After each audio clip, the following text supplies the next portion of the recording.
When President Joe Biden was sworn in, one of his first executive orders was to allow transgender students to play sports.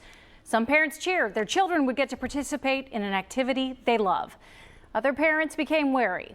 Now, 2 Ohio representatives have a bill in the state house that would ban transgender girls from playing on girls' high school teams. It is a bill similar to one that is being presented by state representatives in 23 other states. So what is the right answer? Should transgender girls be allowed to play, or does that somehow erode the integrity of girls' sports? These are serious questions that don't have easy answers. Do you understand their fears in any way, shape, or form? I have to say, I think I do, because before I really understood transgender and what it means to be transgender and understood my own child, it was maybe a little scary. Jessica Ciccinelli's 13-year-old daughter is transgender. Her family began Living with Change, an organization that's mission is to support transgender youth and their families. So the idea of her daughter getting to play high school sports with the other girls thrills her. Transgender people, 40% attempt suicide at some point or another. And by taking away a sport, that is only harming them further. And that may happen. Ohio State Representative Jena Powell recently introduced the Save Women's Sports Act to the state house. In the state of Ohio, we want to do everything we can to protect the integrity of women's sports. Currently in the state of Ohio, male to female transgender students can play on a girls' team if they have completed at least 1 year of hormone treatment for that gender transition.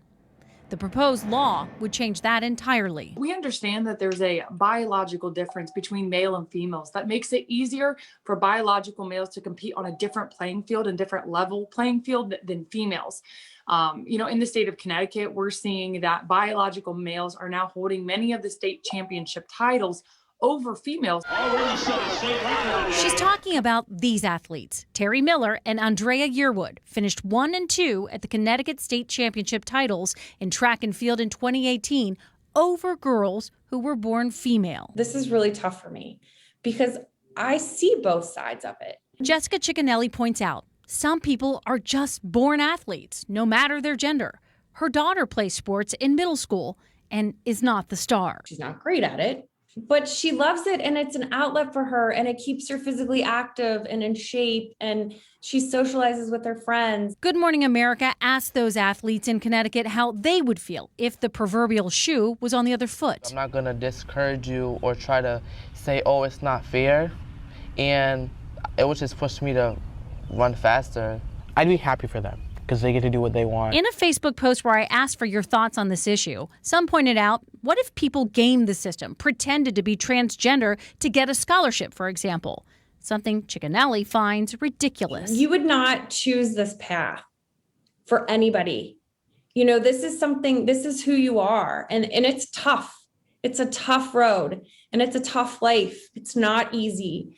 And if you're that desperate that you're going to come up with that story and your child's going to go along with it, I don't know. I think that's really far-fetched. But not so far-fetched that former tennis champion Martina Navratilova wrote an op-ed in which she essentially called male-to-female transgender athletes cheats, a word she's since apologized for. And she wrote that men can win because they have greater muscle mass and bone density. In fact, a Duke Law report found that the world's best woman running the 100 meters would be beaten by more than 124 of the best boys under 18. Still, parents like Ciccinelli say those are elite athletes, and high school kids are just that, kids who need a normal outlet, and that, no matter how you feel right now, learning more will always help. If everybody could just kind of take a minute to educate themselves and learn a little more, maybe it wouldn't be so scary.